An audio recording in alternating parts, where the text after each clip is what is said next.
Hello friend, this is Vivek Bind. Hello दोस्तों, मेरा नाम विवेक बिंद है। ठीक है, हम आज लेकर आए हैं इंग्लिश में, इंग्लिश ग्रामर में एक टॉपिक है जिसे हम कहते हैं सेंटेंस। ठीक है, आज सेंटेंस यानी वाक्य, वाक्य के बारे में समझेंगे। मैं आशा करता हूं आप लोग अच्छे होंगे और बढ़िया से ये वीडियो आप तक की आप सबके पास पहुंच रही होगी। ठीक है, चलिए स्टार्ट करते हैं टॉपिक के बारे में। वाक्य है क्या?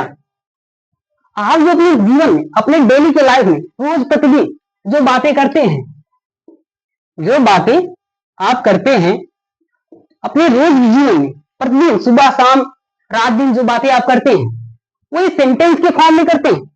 एक रूल देते हैं उसे, जो जो आप जिस प्रकार की बात बोलते हैं वही आपका जो होता है बात जो होती है वो सेंटेंस कहलाती है, यानी वाक्य कहलाता है। बात समझ में आई? जो आप रोज सुबह शाम जो बातें बोलते हैं तो एक सेंटेंस में बोलते हो, उसी को हम सेंटेंस कहते हैं। जो आप बातें बोलते हो, आप किस किस प्रकार की बातें बोलते हो आज वही इस सेंटेंस में समझेंगे। ठीक है, चलिए। सेंटेंस यानी वाक्य, वाक्य यानी जो आप दिन या रात में या डेली अपने जीवन में जो बातें करते हैं वही आपको क्या कहलाता है? सेंटेंस। ठीक है, देख लेते हैं। A group of word be place in proper order to give a complete sense is called sentence. अब देखिए, यहां पे बोला जाए ए ग्रुप ऑफ वर्ड, शब्दों का समूह। वर्ड्स माने शब्द, ठीक है, ग्रुप माने समूह, शब्दों का समूह जो सुनिश्चित क्रम में रखने पर एक पूर्ण अर्थ दे, पूरा पूरा अर्थ, उसे हम वाक्य कहते हैं। ठीक है, तो आप जो बातें करते हो वो पूरा पूरा करते हो ना, थोड़ा तो नहीं, इसलिए आधा करके आधा छोड़ देते हो। जिसे आप बातें करते हो, जिससे करते हो पूरा पूरा बातें करते हो, तो वही सेंटेंस कह रहा है।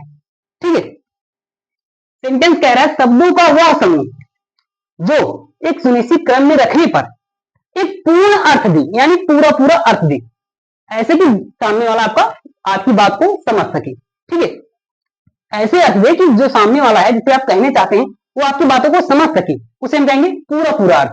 ठीक है, उसे हम वाक्य कहते हैं। शब्दों का वह समूह जो सुनिश्चित क्रम में रखने पर एक पूर्ण अर्थ दे, पूरा पूरा अर्थ दे, उसी को हम सेंटेंस कहते हैं। सेंस माने मीनिंग, यानी अर्थ। ठीक है, चलिए, वाक्य क्लियर हुआ, यानी सेंटेंस आपका क्लियर हुआ। चलिए देख लेते हैं आगे। टाइप ऑफ सेंटेंस, यानी वाक्य के भेद या प्रकार कितने होते हैं, तो हम बेसिस पे लेके चलेंगे, आधार पे। There are classified by two basis of sentence. जो सेंटेंस होते हैं यानी वाक्य जो होता है वो दो आधार पे बांटा गया है। ठीक है, पहला आधार देखिए क्या है, बेसिस ऑफ फॉर्म या पर्पस। फॉर्म, रूप या फिर उद्देश्य के आधार पे बांटा गया है आपको, आपके वाक्य को। ठीक है, और दूसरा क्या है, basis of structure and combination of clause. जो क्लॉज यानी उपवाक्य के मेल से जो बनने वाले वाक्य होते हैं उनके आधार पे या फिर संरचना के आधार पे। ठीक है, ये दो आपके बेसिस है, आधार है जिसपे वाक्य को बांटा गया है। ठीक है, क्लियर हो? ये उद्देश्य क्या होता है, जिससे आप, जैसे ये सेंटेंस होते हैं जो आप साधारण वाक्य बोलते हो, जैसे कि उसमें आ गया, इसमें भी होते हैं 5 प्रकार, इसमें होते हैं 3 प्रकार। ठीक है, बेसिस ऑफ फॉर्म या पर्पज के आधार पर जो होते हैं 5 प्रकार के सेंटेंस होते हैं, जो कि आपने छोटी क्लासेस में पढ़ा होगा। ठीक है, और बेसिस ऑफ स्ट्रक्चर या फिर क्लॉज, संरचना या फिर क्लॉज उपवाक्य के मेल से, संयोग से बनने वाले वाक्य जो होते हैं, ठीक है, वो 3 प्रकार के होते हैं। चलिए इनके बारे में डिस्कशन करते हैं, ऊपर की रिमूव करते हैं। आई होप, मैं आशा करता हूं आपको ये सेंटेंस समझ में आया होगा। ठीक है, चलिए आगे चलते हैं।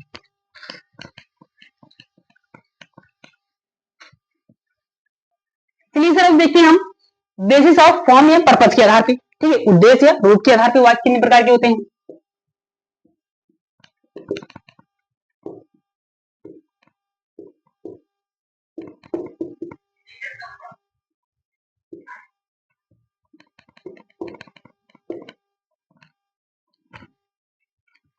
हमने बता दी 5 प्रकार के होते हैं। चलिए उन पांचों के नाम को हम जानते हैं, कौन कौन से होते हैं। पहला है आपका, जिसे आप एसरेटिव सेंटेंस कहते हो, साधारण वाक्य। बात समझ आ रही? एसरेटिव सेंटेंस जिसे हम साधारण वाक्य कहते हैं।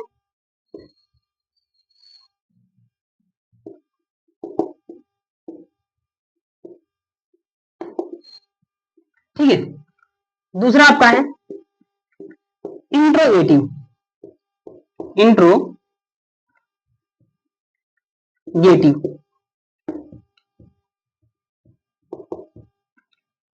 तीसरा आपका है इंपरेटिव।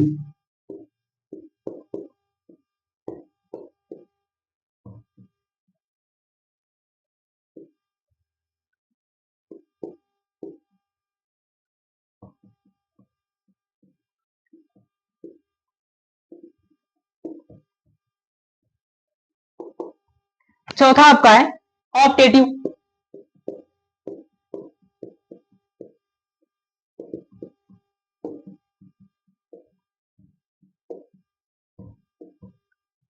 और पांचवा आपका है एक्सक्लेमेटरी।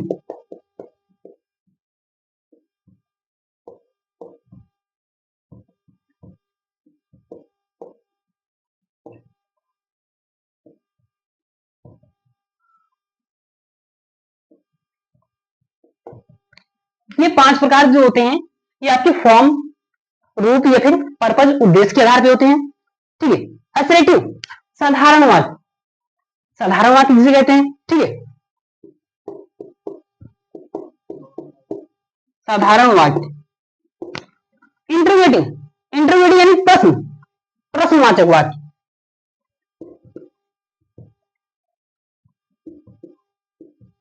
प्रश्नवाचक वाक्य।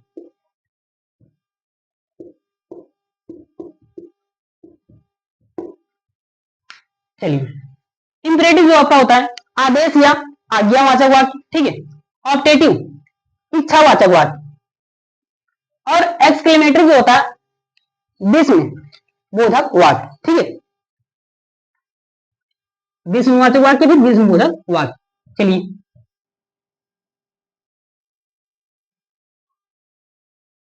एसरेटिव सेंटेंस से समझते हैं। एसरेटिव सेंटेंस क्या होता है? ऐसे वाक्य जो आप किसी बात को बताते हैं, फैक्ट, किसी विचार को दिखाते हैं। ठीक है, ये किसी को बताते हैं। बात समझ रहे हैं?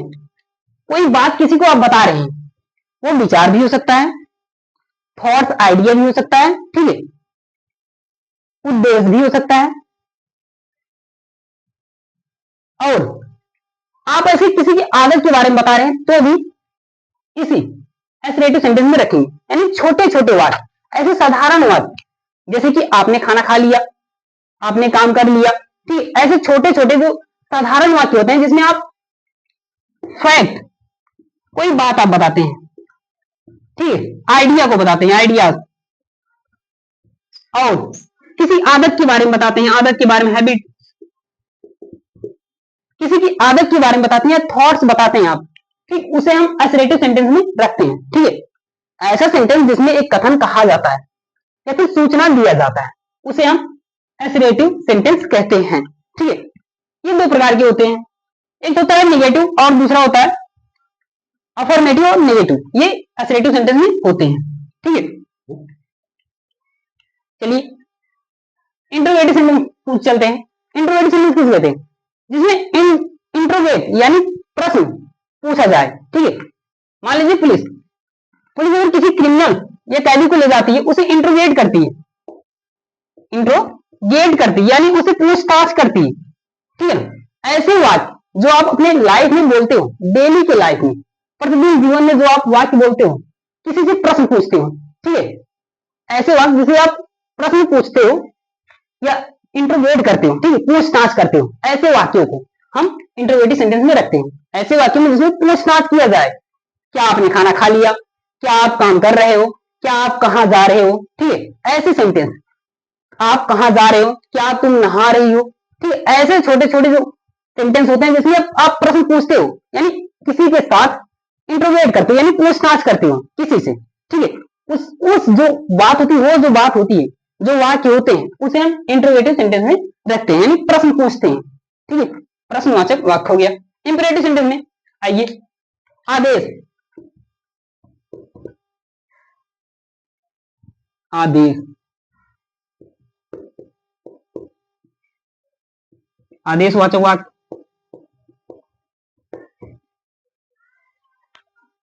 देखिए इंपरेटिव सेंटेंस यानी आदेशवाचक वाक्य, इसमें क्या होता है, इसमें आप किसी को आदेश देते हो, आज्ञा देते हो, ठीक है, किसी को आप आज्ञा देते हो या आप रिक्वेस्ट करते हो, विनती करते हो, या फिर आप उसे सलाह देते हो। बात समझ रहे ना, सलाह, एडवाइस। आप किसी को आज्ञा देते हो, ऑर्डर देते हो, या कमांड देते हो, आदेश देते हो, ठीक है, या किसी को आप एडवाइस देते हो या फिर रिक्वेस्ट करते हो। ऐसे वाक्य जो होते हैं जिसमें आप विनती करते हो या किसी को सलाह, किसी से सलाह लेते हो या किसी को आदेश देते हो, ठीक है, ऐसे वाक्य को हम इंपरेटिव सेंटेंस में रखते हैं, ठीक है। चलिए ऑब्जेक्टिव सेंटेंस क्या है, इच्छावाचक वाक्य।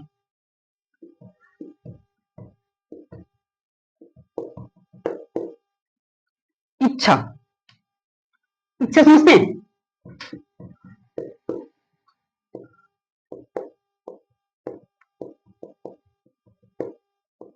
इच्छावाचक वाक्य ऐसे सेंटेंस जो किसी की इच्छा से निकलते हैं, जैसे कि इच्छा आशीर्वाद हो गया, शुभकामना हो गया, अभिशाप हो गया, ठीक है।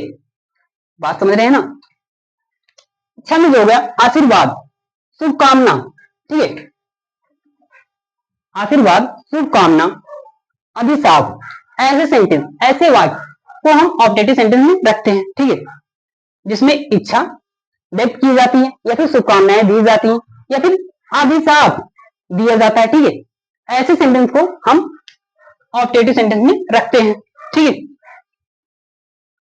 चलिए एक्सक्लेमेटरी सेंटेंस यानी विस्मय वाचक वाक्य क्या होता है समझिए, ठीक है, विस्मय वाचक वाक्य।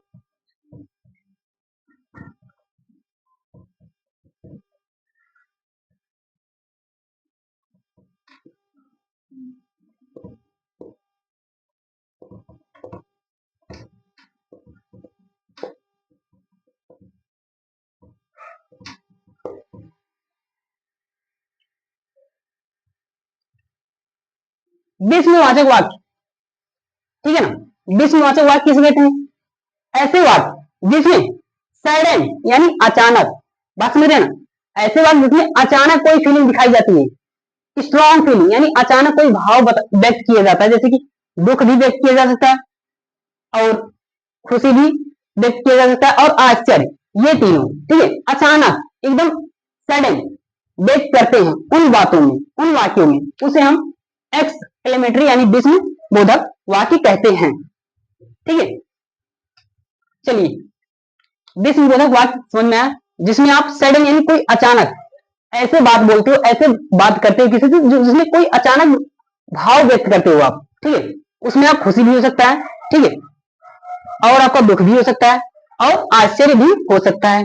ऐसे वाक्य को हम एक्सक्लेमेटरी सेंटेंस में रखते हैं, ठीक है। चलिए चलिए हमने पांचों सेंटेंस समझ लिए। एसरेटिव सेंटेंस यानी साधारण वाक्य जिसमें आप किसी की आदत के बारे में पूछते हो, ठीक है, या फिर कोई फैक्ट पूछते हो, ऐसे ही कोई बात पूछते हो आप, ठीक है, या फिर कोई आइडिया या थॉट्स के बारे में बात करते हो, तो उसे हम एसरेटिव सेंटेंस कहते हैं, ठीक है, जिसमें सूचना दिया जाता है या फिर एक कथन कहा जाता है। कोई दिक्कत नहीं ना, चलिए आगे चलते हैं।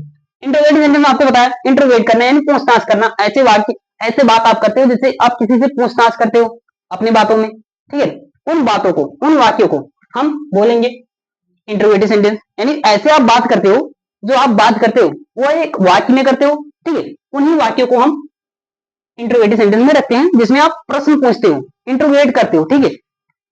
चलिए इंपरेटिव ये तो बता दिया था, आप किसी से आज्ञा ले रहे हैं, ठीक है, या किसी को सलाह दे रहे हैं, बात समझ रहे हैं, किसी से विनती कर रहे हैं, तो उसे हम इंपरेटिव सेंटेंस कहेंगे। कोई दिक्कत नहीं ना, चलिए आगे चलते हैं। ऑब्जेक्टिव सेंटेंस ऐसे सेंटेंस, ऐसे वाक्य जिसमें आप इच्छा को व्यक्त करते हैं, ठीक है, या शुभकामनाएं या फिर अभिशाप, आशीर्वाद, इन सभी भावों को आप व्यक्त करते हैं अपने बातों में, अपने वाक्यों में, तो उन वाक्यों को हम ऑब्जेक्टिव सेंटेंस कहते हैं, ठीक है। एक्सक्लेमेटरी सेंटेंस आपको बता दिया था, ऐसे वाक्य, ऐसे भाव जिसमें आप अचानक एकदम अचानक, बात समझे ना, एकदम अचानक भाव को व्यक्त करते हैं। वो खुशी में भी हो सकता है और दुख का भी हो सकता है और आश्चर्य का भी हो सकता है। बात समझ रहे हैं? चलिए आगे चलते हैं। अब आते हैं बेसिस ऑफ स्ट्रक्चर या फिर कॉम्बिनेशन ऑफ क्लॉज। ठीक है, चलिए हमने आपको बता दिया था बेसिस ऑफ फॉर्म या फिर पर्पस। ठीक है, उद्देश्य या रूप के आधार पे, जो आपने 5 पढ़े हैं। ठीक है, चलिए अब दूसरे चलते हैं। बेसिस ऑफ स्ट्रक्चर, ये पहला है, ये दूसरा। बेसिस ऑफ स्ट्रक्चर या फिर कॉम्बिनेशन ऑफ क्लॉज।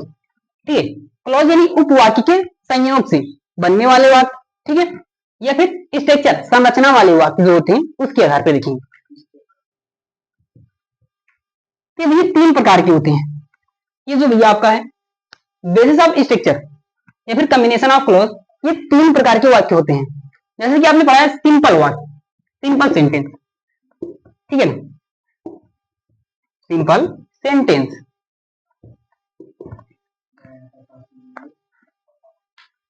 चलिए यहां तक आप समझ गए। सिंपल सेंटेंस देखेंगे, उसके बाद आपका आएगा इसके बाद जो है कंपाउंड सेंटेंस और तीसरा है कॉम्प्लेक्स। ठीक है, कंपाउंड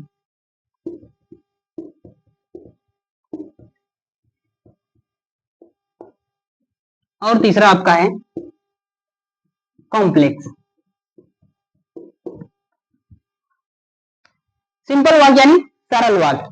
ठीक है, सिंपल सेंटेंस यानी कहने का मतलब सरल वाक्य। ऐसे वाक्य जिसमें, बात समझिएगा, ऐसे वाक्य जिसमें ओनली वन सब्जेक्ट, जिसमें केवल एक ही कर्ता हो और एक ही फाइनाइट वर्ब हो, एक ही मेन क्रिया हो, उन वाक्यों को हम सिंपल सेंटेंस कहते हैं। बात समझ रहे ना? ऐसे वाक्य जिसमें केवल एक क्रिया हो और एक सब्जेक्ट हो, एक कर्ता हो और एक क्रिया हो, ठीक है, उन वाक्यों को हम सिंपल सेंटेंस कहते हैं।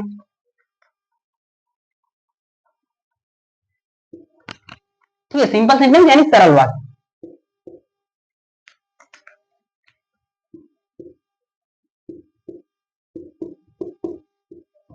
सिंपल सेंटेंस यानी सरल वाक्य। ऐसी सेंटेंस, ऐसे ही वाक्य जिसमें एक ही कर्ता और एक ही क्रिया हो, उसे हम सिंपल सेंटेंस कहते हैं। एग्जाम्पल देखें क्या? एग्जाम्पल तो नहीं बताए थे, चलिए एग्जाम्पल्स देख लेते हैं।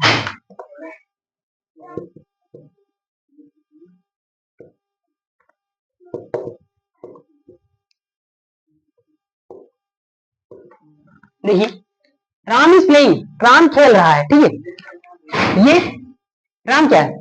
ये एक सब्जेक्ट है यानी करता है, और ये एक ही क्रिया है। ठीक है, वर्ब है। बात समझ गया ना? जिस वाक्य में एक सब्जेक्ट, एक कर्ता और एक क्रिया हो, ठीक है, उन वाक्य को हम सरल वाक्य यानी सिंपल सेंटेंस कहते हैं। बात समझिए, चलिए आगे देखते हैं।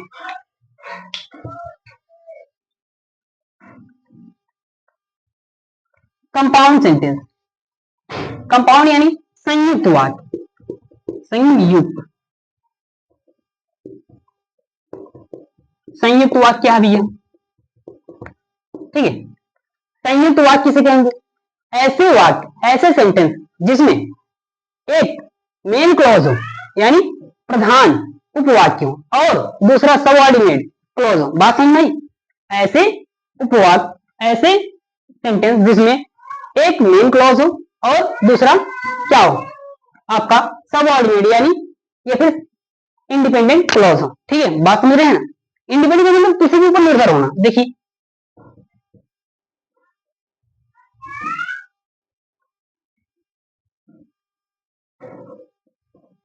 एग्जाम्पल में देखिएगा।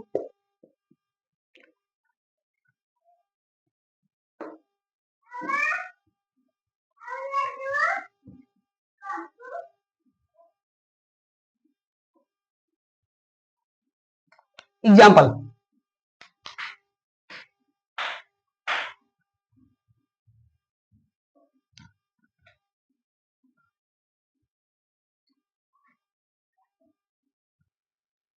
चलिए कंपाउंड सेंटेंस का आपको एग्जाम्पल देते हैं। ठीक है, आपको क्या बताया इसके बारे में? जिसमें, ऐसे वाक्य जिसमें, जिसमें एक क्या मेन क्लॉज यानी प्रधान उपवाक्य हो और दूसरा सबऑर्डिनेट या इंडिपेंडेंट क्लॉज हो।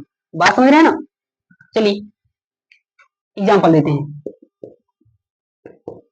ही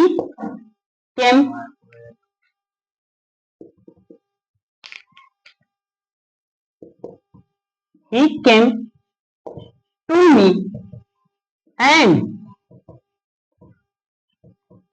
आई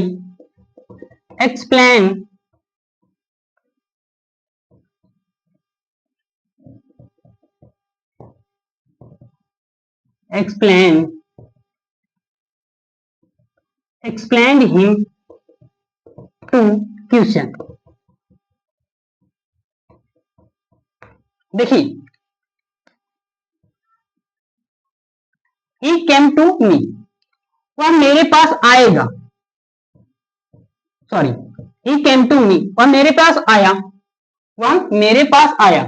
यहां पे देखिए आपका क्या है, वर्ब है, यानी सॉरी सब्जेक्ट है आपका, ठीक है, करता है, मार्कर भी नहीं चल रहा है आपका, ये करता है, ठीक है, और ये आपका क्रिया है, बात समझ गए। क्लॉज जिसमें कर्ता और क्रिया हो, यानी वर्ब और सब्जेक्ट, सब्जेक्ट और वर्ब का कॉम्बिनेशन हो, संयोग हो, उसे हम क्लॉज बोलेंगे। बात समझ रहे ना, जिसमें एक सब्जेक्ट हो और एक वर्ब हो, जिसमें सब्जेक्ट और वर्ब का कॉम्बिनेशन यानी संयोग हो, उसे हम क्लॉज बोलेंगे। यहाँ पे देखिए ये भी आपका क्या है, ही क्या है, करता है, और कम क्या है, क्रिया, ठीक है। जब ये दोनों का सब्जेक्ट और वर्ब का कॉम्बिनेशन संयोग होता है, कॉम्बिनेशन मतलब संयोग होना, ठीक, संयोग होता है तो उसे हम क्लॉज कहते हैं। तो यहाँ पे देखिए ही कम टू मी, वह मेरे पास आया, ठीक है, वह मेरे पास आई, आपका क्या हुआ, एक इंडिपेंडेंट सॉरी क्लॉज हो गया, यानी प्रिंसिपल क्लॉज हुआ। बात समझ रहे, प्रधान उपवाक्य है, ठीक। उसके बाद देखिए I explain him to question, बात समझ रहे, मैंने उसे क्या होता है, क्वेश्चन समझाया, ठीक है, एक्सप्लेन किया, विस्तार किया उसके सामने, ठीक है, बात समझ रहे हैं ना। एक आपका क्या होता है प्रिंसिपल क्लॉज यानी प्रधान उपवाक्य, और दूसरा क्या होता है इंडिपेंडेंट या फिर सबऑर्डिनेट, यानी जो उस पर निर्भर करता है। बात समझ रहे हैं, चलिए सबऑर्डिनेट क्लॉज होता है